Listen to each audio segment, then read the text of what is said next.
ඔබත් අධිසංවේදී පුද්ගලයෙක්ද? ලෝකයේ 20% දෙනා අධිසංවේදී පුද්ගලයන් ගණයට අයිතියි. ඔබ අධිසංවේදී පුද්ගලයෙක් නම් අනිත් අයගේ හැඟීම් දැනීම් ඔබ ගොඩාක් ඇඟට ගන්නවා. ඒ වගේම අනිත් අය කරදර වෙන්නේ නැති පුංචි දේවල් ගැන ඔයා ගොඩාක් කරදර වෙනවා. අනිත් අයගේ moods වලට ගොඩාක් බලපානවා. කොටින්ම කියනවා නම් අනිත් අය හොඳින් නැති දවසට ඔයත් හොඳින් නැහැ. ඒ වගේම ඔබට ഘോഷාකාරී මිනිස්සුන්ගෙන් පිරුණු තැන්වල ඉන්න හරිම අමාරුයි.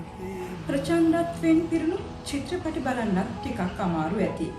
හැබැයි ඔයා සංගීතයට කලාවට නම් ගොඩාක් ප්‍රිය කරනවා.